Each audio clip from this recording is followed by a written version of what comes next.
So practical number 9. Title is explain the various types of control system like the electronics, mechanical, and air value. Okay, last practical we completed practical number 8. Okay, on FBC boiler. Okay, last practical number 8 title is a maintenance procedure of the FBC boiler. Okay, means maintain the FBC boiler combustion, develop the maintenance preventive for the FBC boiler and its component. Okay, now practical number 9 on temperature and control system. Okay, there are different types of control system in a power plant. For example, like system like electronics, mechanical, air wall. Firstly, we understand the theoretical part regarding to control system, then taken up practical. Okay, first is a control system in a power plant. The market optimization is an advanced software solution of the controlling the over power plant. The like a solution control system has a work on the large power plant, on the large number of thermal cycle power plant. This way has been cycle developed as a friendly control system.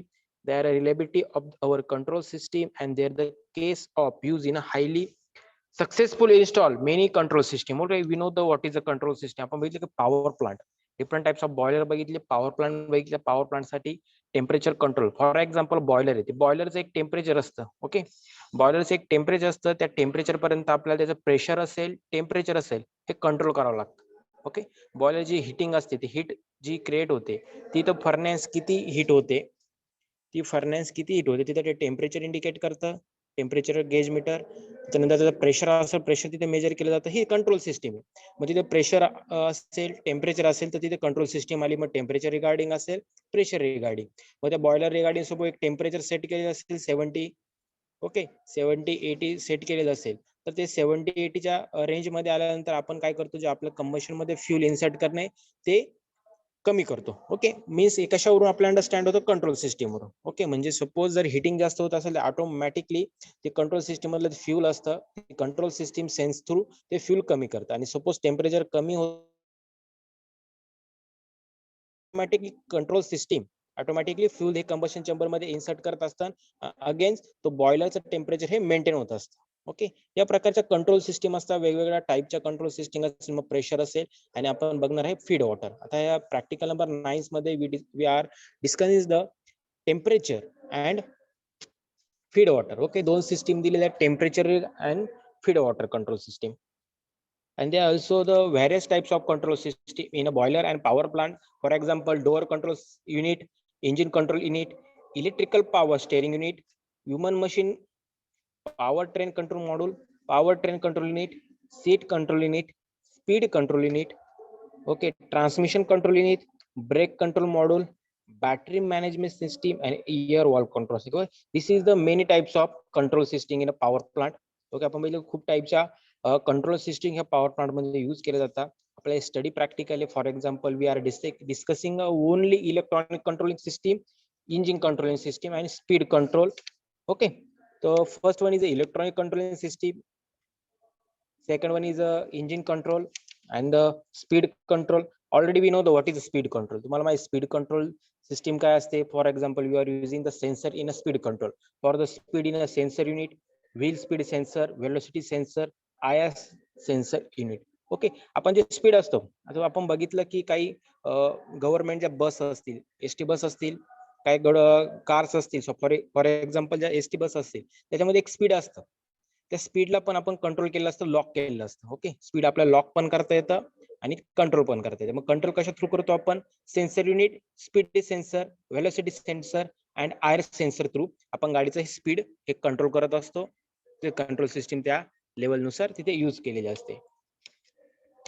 तर transmission control unit, for example suppose आपल्या engine मध्ये आपण जेव्हा manually clutch असेल, ABC accelerator, break आणि clutch असेल, जो manually आपण यूज करतो. फॉर एक्झाम्पल आपण इंडस्ट्रीमध्ये असेल किंवा व्हेकल रिगार्डिंग असेल तर त्याच्यामध्ये ट्रान्समिशन आपण बघितलं, गिअर शिफ्टिंग साठी त्याच्यामध्ये ऑइल असतं. ट्रान्समिशन साठी काय असतं, गिअरचे टीथ असतात, त्याच्यामध्ये ऑइल असतं. त्या ऑइलमुळे काय गिअरचं ट्रान्समिशन इझी होतं. त्या प्रकारे मग ब्रेक ऑइल असेल, हे प्रत्येक गोष्टीनुसार पार्टनुसार त्या कंट्रोल सिस्टीम नुसार त्याचे कंपोनंट असतात आणि त्या कंपोनंट नुसार ते सेन्सर हे वर्क करतात. Means the transmission control unit is a device that control the electronic and automatic transmission. For example तुम्ही स्कूटी बाईक बघितली असेल किंवा तुम्ही 4 व्हीलर बघितलं असेल, आता ऑटोमॅटिक ट्रान्समिशन आलेले, विदाउट गिअर असेल किंवा ऑटोमॅटिक ट्रान्समिशन आलेले, ते कशा थ्रू होतं, जी कंट्रोल सिस्टीम असते ते सेन्सर असतात, ते कंट्रोल सिस्टीम आणि सेन्सर थ्रू तुमची व्हेकल ही ऑपरेट होत असते. Transmission system means automatic transmission. Okay, then असेल door wall control system. Okay, आता ह्या different types of control system दिलेल्या आहे, but we only study the thermal power plant control system. म्हणजे फक्त आपण thermal power plant regarding control system, कारण की मार्केटमध्ये different types of control system available आहे. ते कंपोनंटवर डिपेंड आहे, जे कंपोनंट असेल त्या कंपोनंटवर डिपेंड आहे कंट्रोल सिस्टीम. बट आपण थर्मल पॉवर प्लांट, आपला जो सब्जेक्ट आहे पॉवर प्लांट इंजिनिअरिंग, त्या पॉवर प्लांट रिगार्डिंगच आपल्याला कंट्रोल सिस्टीम हा स्टडी करायचा. तर एक बघा इथे NIT म्हणून प्रॅक्टिकल नंबर आपलं जे 9 आहे, आपण प्रॅक्टिकल नंबर 9 के एक व्हिडिओ आहे, जी व्हिडिओ प्रॅक्टिकल नंबर त्यांचा आला. प्रॅक्टिकल नंबर 15 दिलेला आहे, maintain temperature and feed water control system using a module chart stimulator and video. Okay, तरी NIT polytechnic Nagpur, NIT polytechnic Nagpur त्यांनी एक आपल्या प्रॅक्टिकल नंबर 9 वरती एक त्यांनी व्हिडिओ बनवलेली आहे. ओके, तर ती व्हिडिओ आपण बघणार आहे की ते प्रॅक्टिकल किंवा कंट्रोल सिस्टीम याचं वर्किंग काय असतं, मॉडेल काय असतं, चार्ट काय असतं. ओके, आपण आता प्रॅक्टिकल नंबर आहे स्टडी बेसिक. ओके, आपण प्रॅक्टिकल नंबर 9 आपण स्टडी मटेरियल मध्ये फक्त त्यांनी दिलेले की control system power plant, they are various types of control system, door, engine, electrical, human, power train control, seat control. Okay, आणि different types of control system power plant, for example electronics control system, engine control system. Okay, ह्या टाइपच्या system दिल्या, म्हणजे हा study based practical दिलेला आहे. Okay, अशा प्रकारे हा स्टडी बेस्ड प्रॅक्टिकल आपला कंप्लीट झाला. बट हा थेरिटिकल पार्ट कंप्लीट झाला. मग आपण ते व्हिडिओ थ्रू काही बघणार आहे की प्रॅक्टिकल नंबर जो 9 आहे त्या 9चे जे कंट्रोल सिस्टीम कोणकोणते असतील त्यांनी ते NIT पॉलिटेक्निक नागपूरने एक्सप्लेन केलेले आहे. आणि काही व्हिडिओ आहे की कंट्रोल सिस्टीम वर्किंग कशा प्रकारे ते वर्क करतं. ओके,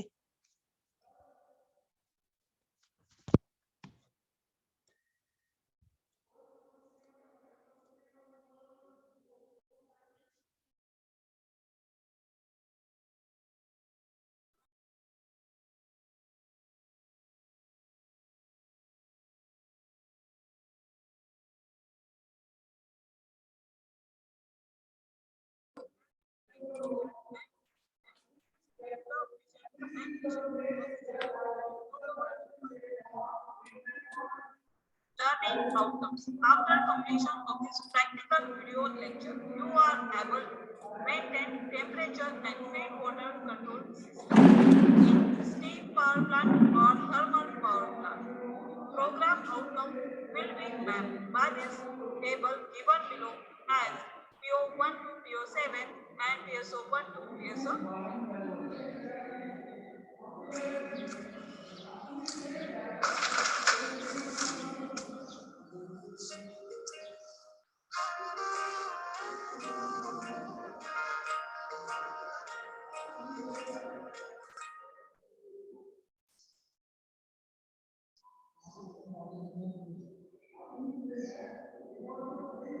तो देखते हैं कंट्रोल सिस्टम क्या है. तो कंट्रोल सिस्टम ऐसा सिस्टम है जो हमारे इनपुट और आउटपुट को कंट्रोल कर सके. उस सिस्टम को हम बोलेंगे कंट्रोल. तो देखते हैं कंट्रोल सिस्टम के बारे में. एक control system is a system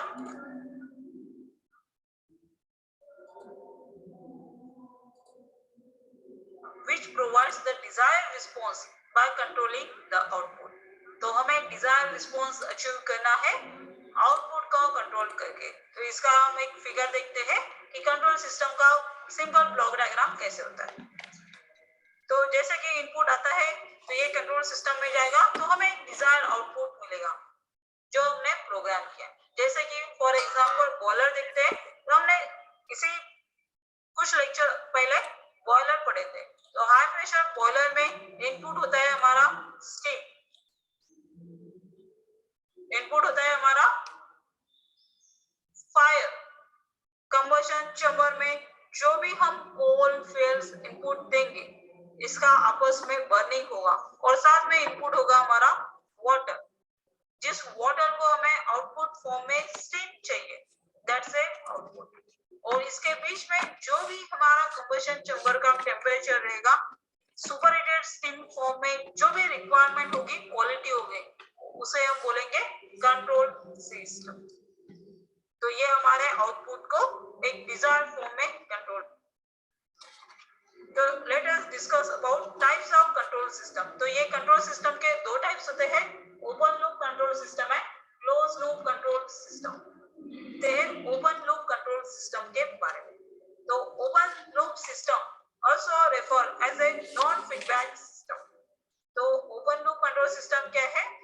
non feedback system is a type of continuous control system in which the output has no influence or effect on the control action of the input signal। तो जैसा कि हमने देखा, एक simple diagram देखा था इसके पहले कंट्रोल सिस्टम की। जैसे कि कंट्रोल सिस्टम में इनपुट आता है तो आउटपुट मिलता है। तो फॉर एग्जांपल देखते हैं, बॉयलर है, तो बॉयलर में इनपुट आएगा फायर, देन आपका कोल, बर्निंग, एयर एक्सेट्रा, और उसका आपस में कंबशन होगा इस सिस्टम के अंदर। और हमें वाटर को क्या करना है? स्टीम फॉर्म में कन्वर्ट करना है। Steam is the output of this boiler. तो आउटपुट कैसा आ रहा है, उसके कुछ पैरामीटर्स हमें चेंज करना है या नहीं, इसके बारे में हम कंट्रोल नहीं कर सकते।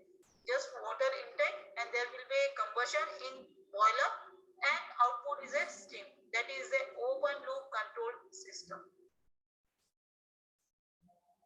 पर जब हमें इसी ओपन लूप को जो कि कंट्रोल करना है, मींस हमें फीडबैक चाहिए कि आउटपुट हमें ऐसा ही होना चाहिए, और आउटपुट के फीडबैक से हम इनपुट को कंट्रोल करेंगे, तो उसको हम बोलेंगे close loop control system. As that in closed loop control system, output is fed back to the input, so the control action is dependent on the desired output। जैसे कि ये डायग्राम है, जो भी हमने इनपुट दिया, फॉर एग्जांपल बॉयलर में input आता है फायर, कोल, एयर, और उसका कंट्रोल कंबशन चैम्बर में बर्निंग होता है। बर्निंग होने के बाद हमें वहां से वाटर कंबशन चैम्बर में पास होता है, तो वाटर स्टीम में कन्वर्ट होता है। स्टीम का जो भी टेम्परेचर रहेगा वो हम फीडबैक एलिमेंट से वापस से इनपुट में भेजेंगे। मींस वहां पे डिटेक्टर रहेगा जो हमें बताएगा कि स्टीम का टेम्परेचर कितना है और कितना एग्जॉस्ट गैस रिक्वायर्ड है। तो जब हमें हाई प्रेशराइज्ड स्टीम मिलेगी, हाई टेम्परेचर स्टीम मिलेगी, तो हमें इनपुट ज्यादा देने की जरूरत नहीं, क्योंकि हमारा इनपुट कांस्टेंट है। तो जैसे ही हमें आउटपुट से सिग्नल मिला, तो हमने इनपुट को, फायर को कंट्रोल किया। That is called as a close loop control system, like that. तो types of control system in boiler देखते हैं कि बॉयलर में कौन से टाइप के कंट्रोल सिस्टम रिक्वायर्ड होते हैं। ऑन ऑफ साइक्लिंग कंट्रोल, कि बॉयलर ऑन करना है, ऑफ करना है, फायरिंग स्टार्ट करनी है, उसके लिए जो कंट्रोल सिस्टम लगाएंगे उसको हम बोलेंगे on off cycling control. Then है high fire and low fire control. तो इनसाइड में कितना बर्निंग रिक्वायर्ड है, उसकी वजह से इनपुट कितना देना है, that's called as a high fire and low fire control. Modulating control, अगर हमारा स्टीम कंटीन्यूअस फॉर्म में जनरेट हो रहा है at a lowest input, there will be not require much more input coal, तो हम उसको बोलेंगे modulating control. Steam temperature and feed water control system in boiler. तो बॉयलर में स्टीम टेम्परेचर कंट्रोल करने के लिए हम स्टीम टेम्परेचर मीटर लगाएंगे, और फीड वाटर कंट्रोल के लिए फीड वाटर कंट्रोलिंग डिवाइस लगाएंगे। तो ये हमारा बॉयलर का फॉर्म है, जिसमें बॉयलर ड्रम है। हमने यहाँ पे बॉयलर ड्रम लिया है जिसमें वाटर और स्टीम का सेपरेशन होता है, और जो भी वाटर आता है स्टीम में बचा हुआ, उसको हम रिसर्कुलेट करते हैं फिर से बॉयलर में स्टीम जनरेशन के लिए, और जो स्टीम होती है उसको हम सप्लाई करते हैं सुपर हीटर में, जो हमें high pressurised super heated steam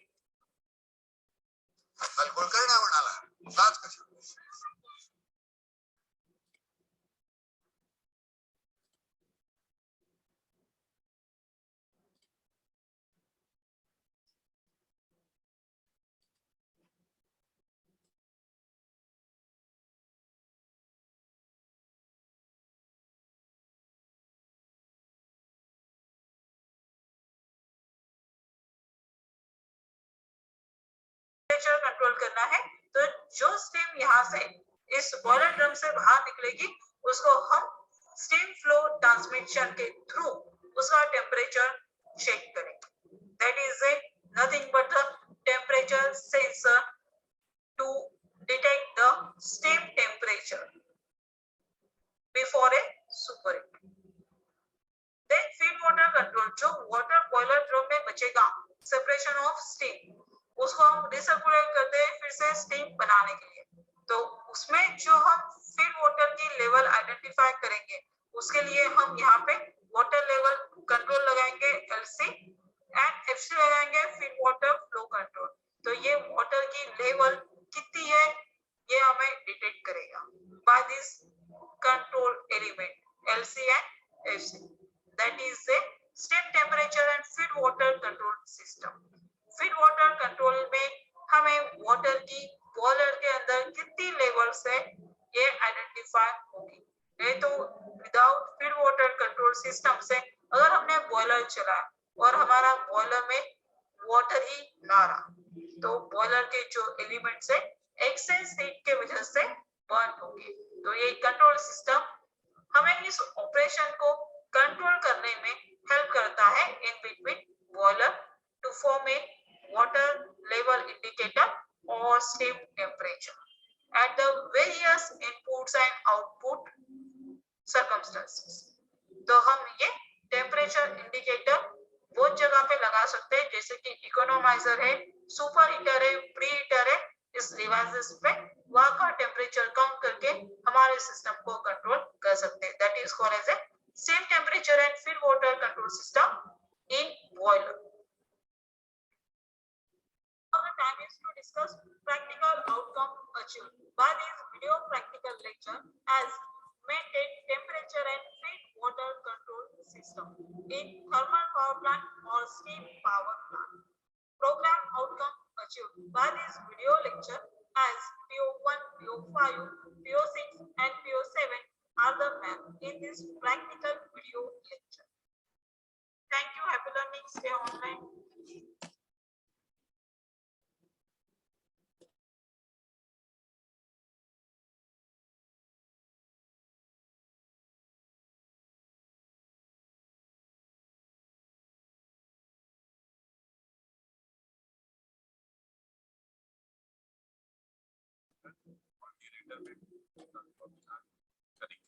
basic system, introduction of feed water system. Power plant में फीड वाटर सिस्टम में फीड वाटर का सोर्स एफएचटी होता है जिसमें वाटर ड्यूरेटर से ड्यूरेशन प्रोसेस होने के बाद कलेक्ट हो जाता है। इसे यह भी कहा जा सकता है कि फीड वाटर सिस्टम एफएचटी से स्टार्ट होता है और इकोनोमाइजर के इनलेट में आके खत्म हो जाता है। लेकिन इकोनोमाइजर में भी फीड वाटर का टेम्परेचर बढ़ाया जाता है। फीड स्टोरेज टैंक में वाटर वह ड्यूरेटर में ड्यूरेशन प्रोसेस होने के बाद आता है और वहां पर स्टोर हो जाता है। फीड स्टोरेज टैंक का वॉल्यूम ड्यूरेटर के वॉल्यूम से ज्यादा होता है। एफएचटी एक रिजर्वायर की तरह ही काम करता है जिसमें लार्ज क्वांटिटी में वाटर स्टोर रहता है। एफएचटी में इतना वाटर स्टोर रहता है कि अगर ड्यूरेटर में 5 से 10 मिनट के लिए वाटर की सप्लाई नहीं भी होती है तो बॉयलर फीड पंप एफएचटी से 5 से 6 मिनट तक के लिए वाटर को बॉयलर में सप्लाई कर सकता है। इसके अलावा एफएचटी में एक इनिशियल फीडिंग लाइन भी दी जाती है जिससे हम जनरली यूनिट जब लाइट अप होती है तब वाटर उसमें हम फिल कर सकते हैं। पावर प्लांट में ड्यूरेटर जनरली 22 मीटर से लेकर के 32 मीटर के बीच इंस्टॉल होता है। ड्यूरेटर और एफएचटी का installation height generally plant to plant vary करता है।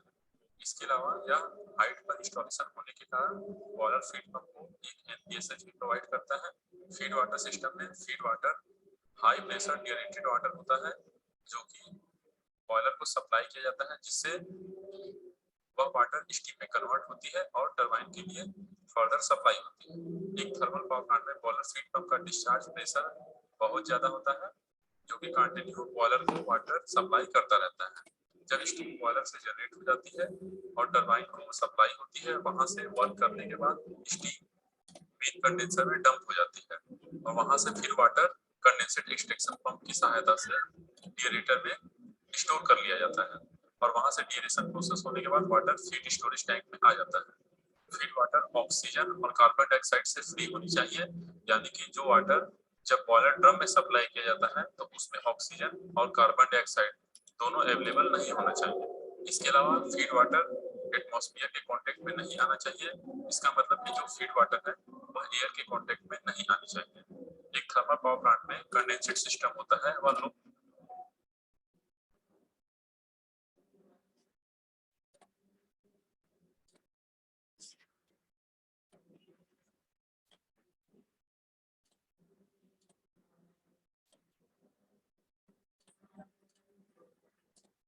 The main steam system in a power plant controls the flow of high temperature, high pressure steam as it moves from a boiler to a turbine and is used to drive a generator.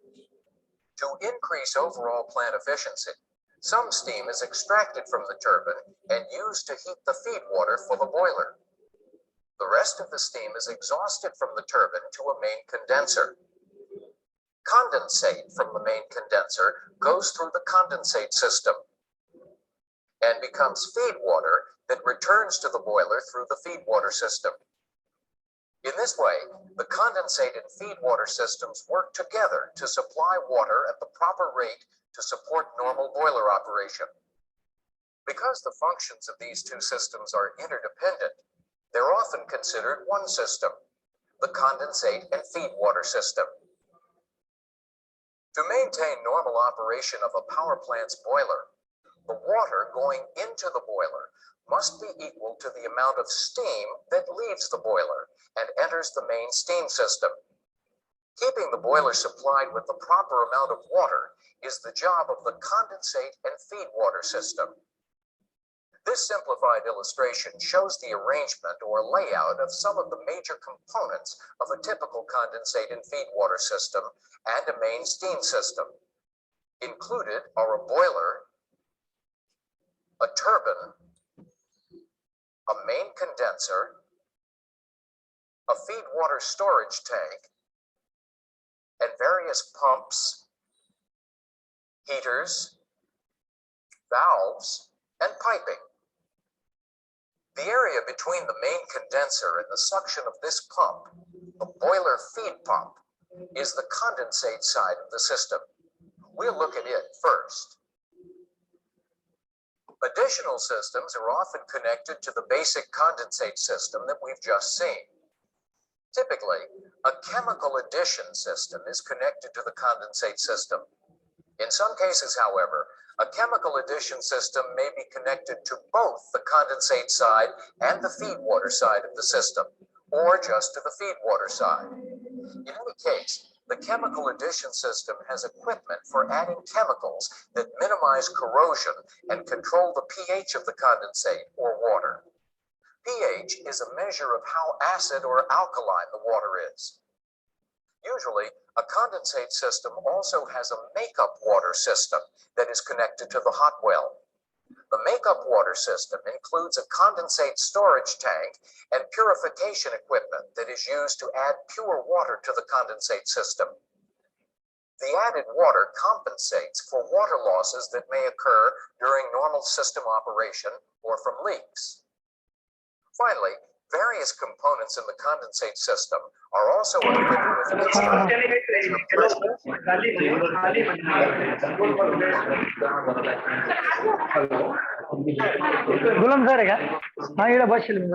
Give operators an indication of how the system is functioning. We've covered the condensate side of the condensate and feed water system. Through these heaters, the feed water is ready to go to the boiler. A feed water regulating valve controls the flow of feed water from the high pressure heaters into the boiler's economizer. The economizer is the section of the boiler where combustion gases leaving the boiler are used to preheat the feed water that is entering the boiler. Finally, as with the condensate system, the feed water system also includes instruments for level, flow, temperature, and pressure indication and control. One more system that we need to look at is the extraction steam system, which serves both sides of the condensate and feed water system. Steam is extracted from the turbine and used as the heating fluid in heaters throughout the condensate and feed water system.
तक पहुंचने के लिए किस किस section से आज की video में हम बात करेंगे फीड वाटर सिस्टम के बारे में। फीड वाटर को बॉयलर के स्टीम ड्रम तक पहुंचने के लिए किस किस सेक्शन से होकर गुजरना पड़ता है, किस किस लाइन में वॉल इंस्टॉल किए जाते हैं, स्ट्रेनर का यूज क्यों किया जाता है, एनआरवी का क्या फंक्शन होता है और ये किस लाइन में इंस्टॉल किया जाता है, और प्रेशर गेज की फीड वाटर सिस्टम में क्या इंपॉर्टेंस है। तो आज हम इस वीडियो में फीड वाटर साइकिल को अच्छे से क्लियर करेंगे और जो नेक्स्ट वीडियो आएगी बॉयलर पे उसमें हम फीड। तो अगर आप भी बॉयलर सेक्शन के रिलेटेड कोई प्रॉब्लम फेस कर चुके हैं as a technician, as a engineer या फिर एज ए ऑपरेटर, तो प्लीज कमेंट करके जरूर बताइए। और फेसबुक पेज का लिंक डिस्क्रिप्शन में है। अब पानी आता है डीएम वाटर टैंक से। डीएम वाटर टैंक जो होता है वो वाटर ट्रीटमेंट प्लांट के अंडर होता है और इस टैंक से हम एक पंप की मदद से पानी को बॉयलर सेक्शन में भेजते हैं, यानी फीड वाटर टैंक में भेजते हैं। तो यहाँ से हमारा बॉयलर सेक्शन शुरू हो जाता है। तो इस पंप की सक्शन लाइन में एक वॉल्व लगा होता है और एक लगा होता है स्ट्रेनर। स्ट्रेनर का काम होता है पानी को फिल्टर करना और इस पंप के डिस्चार्ज लाइन में एक वॉल्व लगा होता है और एक लगा होता है एनआरवी। एनआरवी का काम होता है जो पानी पंप ने एनआरवी के आगे भेज दिया तो ये एनआरवी उस पानी को बैक आने नहीं देता, यानी उस पानी का बैक प्रेशर पंप के ऊपर नहीं पड़ता। तो ऐसे डीएम वाटर को इस पंप की मदद से बॉयलर सेक्शन के फीड वाटर टैंक में भेजा जाता है। फीड वाटर टैंक में एक और लाइन से भी पानी आता है और ये लाइन आती है condensed water line from plant, यानी जो स्टीम हमने प्लांट में यूज की है और उस स्टीम का जो कंडेंस्ड वाटर बनता है उस कंडेंस्ड वाटर की हम रिकवरी कर लेते हैं और एक पंप की मदद से उसको फीड वाटर टैंक में ले लेते हैं। कंडेंस्ड वाटर की हम जितनी ज्यादा रिकवरी करेंगे उतना बॉयलर के लिए फायदेमंद है, क्योंकि कंडेंस्ड वाटर का जो टेम्परेचर होता है वो 60 डिग्री के अराउंड होता है और फीड वाटर का टेम्परेचर हम जितना ज्यादा रखेंगे तो उतनी फ्यूल कंजप्शन कम होगी। फीड वाटर टैंक में पानी का लेवल चेक करने के लिए गेज ग्लास लगा होता है और ऑपरेटर का ध्यान इस ग्लास पे रहता है और वो चेक करता रहता है कि फीड वाटर टैंक में पानी का लेवल क्या चल रहा है। अगर फीड वाटर टैंक में पानी का लेवल कम हो जाए या फिर पानी बिल्कुल खत्म हो जाए तो बॉयलर में काफी प्रॉब्लम हो जाती है। इन प्रॉब्लम्स को मैं आपके साथ नेक्स्ट वीडियो में शेयर करूंगा। फीड वाटर टैंक के बॉटम से पानी को एक लाइन के द्वारा फीड वाटर पंप में भेज दिया जाता है और इस लाइन में भी एक वॉल्व को इंस्टॉल किया जाता है। इसके बाद पानी आता है पंप की सक्शन लाइन में। पंप के सक्शन लाइन में एक वॉल्व लगा होता है और एक लगा होता है स्ट्रेनर। स्ट्रेनर का काम होता है पानी को फिल्टर करने का। अगर स्ट्रेनर को हमको क्लीन करना हो तो इस वॉल्व को क्लोज करके स्ट्रेनर की जाली को बाहर निकाल के उसको क्लीन करके फिर से लगा दिया जाता है और इस वाल्व को फिर ओपन कर दिया जाता है। इसके बाद पानी जाता है फीड वाटर पंप पे। बॉयलर में फीड वाटर के लिए multi stage high pressure pump का यूज किया जाता है। हाई प्रेशर पंप का यूज इसलिए किया जाता है क्योंकि तभी वो स्टीम प्रेशर के ऊपर दबाव बना के पानी को स्टीम ड्रम में फिल कर पाते हैं। और मल्टी स्टेज का मतलब होता है कि उसमें एक से ज्यादा इंपेलर होती है। यहाँ पे 4 इंपेलर दिखाए गए हैं। ये इसकी शाफ्ट है, ये इसकी कपलिंग है और ये इसकी मोटर है जिसके द्वारा पंप को ड्राइव की जाती है। इसके बाद ये पंप पानी को हाई प्रेशर से डिस्चार्ज लाइन में भेज देता है। फीड वाटर पंप का पूरा फंक्शन मोबरी द्वारा कंट्रोल किया जाता है। मोबरी एक इंस्ट्रूमेंट है और इसका काम होता है अगर बॉयलर ड्रम में पानी का लेवल मेंटेन हो जाए तो ये फीड वाटर पंप को बंद कर देती है और अगर बॉयलर ड्रम में पानी का लेवल थोड़ा सा कम हो जाए तो ये फिर से फीड वाटर पंप को स्टार्ट कर देती है। तो ऐसे बॉयलर के स्टीम ड्रम में पानी का लेवल बिल्कुल मेंटेन रहता है। तो इसके बाद पानी जाता है फीड वाटर पंप की discharge line. Feed water pump की डिस्चार्ज लाइन में एक वाल्व इंस्टॉल किया जाता है और एक लगा होता है एनआरवी। एनआरवी का काम होता है जो पानी एनआरवी के आगे पंप ने भेज दिया तो उस पानी का बैक प्रेशर फिर पंप पे नहीं पड़ता, यानी ये एनआरवी पंप को सेव करने का काम करता है। और इसके बाद डिस्चार्ज लाइन में एक प्रेशर गेज लगी होती है जो पानी का जो भी प्रेशर चल रहा है वो इस प्रेशर गेज में ये दिखाती रहती है। इस प्रेशर गेज की क्या इंपॉर्टेंस है वो मैं आपके साथ नेक्स्ट वीडियो में जरूर शेयर करूंगा।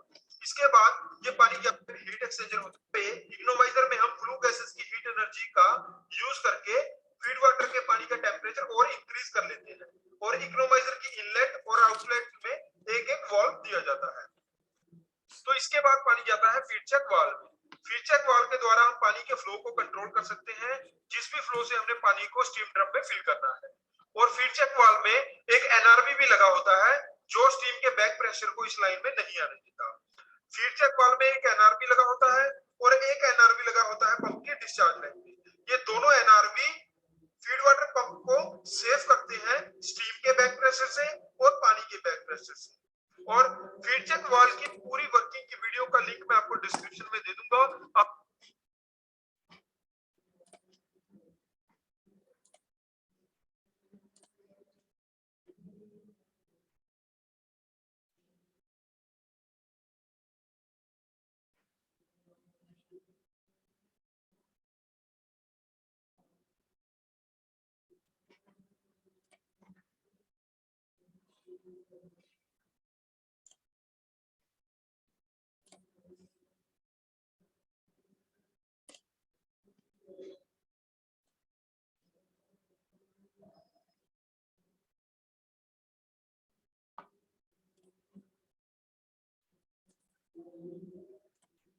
कैसे ट्रीटमेंट करना चाहिए और उस पानी के पैरामीटर क्या होने चाहिए, उसके कौन कौन से पैरामीटर को हमें मेंटेन करना चाहिए, उसका कितना रेंज होना चाहिए और उसका क्या फीड वाटर यूज करते हैं देखेंगे। आइए हम वीडियो को स्टार्ट करते हैं सेशन के लिए। उसके अंदर 2 पैरामीटर क्लोजली मॉनिटर किया जाता है। वैसे तो ज्यादा पैरामीटर मेंटेन किया जाता है, देखा जाता है, लेकिन जो ये 2 पैरामीटर होता है जैसे कि power of hydrogen pH and total dissolved solids TDS, 2 parameter इसको बहुत क्लोजली मॉनिटर किया जाता है और इसको मेंटेन किया जाता है। ओके, अब देखते हैं pH का इंपॉर्टेंस क्या होता है और क्यों मेंटेन किया जाता है। तो हमारा नेचुरल वाटर होता है उसका pH 6.5 to 7.5 के रेंज में होता है, लेकिन जो हम बॉयलर के अंदर जो हम वाटर यूज करते हैं फीड वाटर, उसका pH 8.5 to 9.5 के रेंज में मेंटेन किया जाता है। इसका रीजन ये होता है कि जो हमारा वाटर होता है अगर उसका pH 7 से कम रहेगा तो वो एसिडिक होता है, अगर pH 7 से ज्यादा रहेगा तो अल्कलाइन होता है। तो अगर हम 7 से कम रखते हैं pH वाटर का तो एसिडिक वाटर रहेगा, और अगर हम एसिडिक वाटर बॉयलर के अंदर फीड करेंगे तो क्या होगा, जो बॉयलर का ट्यूब होगा उससे रिएक्शन करेगा और बॉयलर का ट्यूब कोरोड हो जाएगा, उसको कोरोजन होगा। ओके, तो कोरोजन ना होने के लिए हम क्या करते हैं, इसको हम जो बॉयलर का फीड वाटर है उसको अल्कलाइन रखते हैं। लेकिन अगर हम ज्यादा अल्कलाइन रखेंगे वाटर का pH 7 से ज्यादा रखेंगे, बहुत ज्यादा रखेंगे, तो क्या होगा कि हमारा जो ट्यूब है उसके अंदर स्केल फॉर्म होना चालू हो जाएगा। इसलिए हम क्या करते हैं कि जो हमारा फीड वाटर है उसको स्लाइटली अल्कलाइन रखते हैं, थोड़ा सा pH 7 से ज्यादा रखते हैं ताकि कोरोजन भी ना हो और स्केल भी फॉर्म ना हो। ओके, तो ये रीजन है कि हम बॉयलर फीड वाटर को 8.5 टू 9.5 के रेंज में रखते हैं, मेंटेन करते हैं। अब देखते हैं टीडीएस क्या होता है, उसको क्यों मेंटेन किया जाता है। टीडीएस होता है टोटल डिजॉल्व सॉलिड्स। अगर पानी के अंदर टीडीएस ज्यादा रहेगा तो क्या होगा कि हमारे जो बॉयलर में कॉइल है उसके अंदर स्केल फॉर्म होना ज्यादा स्टार्ट हो जाएगा, क्योंकि जब फीड वाटर हम फीड करते हैं और उसके अंदर ज्यादा डिजॉल्व सॉलिड्स रहेगा तो जब इवोपोरेट हो जाता है, पानी स्टीम में कन्वर्ट हो जाता है, तो क्या होता है सॉल्ट पीछे छोड़ जाता है और वो सॉल्ट क्या होता है ट्यूब के ऊपर स्केल फॉर्म होना स्टार्ट हो जाते हैं। तो ये रीजन होता है कि हम बॉयलर ट्यूब को स्केल फॉर्मेशन से बचाने के लिए हम क्या करते हैं, हम फीड वाटर का टीडीएस 5 ppm से कम मेंटेन करते हैं। ओके, अगर टीडीएस कम रहेगा तो हमारे जो ट्यूब के ऊपर स्केल फॉर्म होने के चांसेस बहुत कम रहते हैं। तो ये इंपॉर्टेंट पैरामीटर होता है टीडीएस जो बॉयलर फीड वाटर में मेंटेन किया जाता है।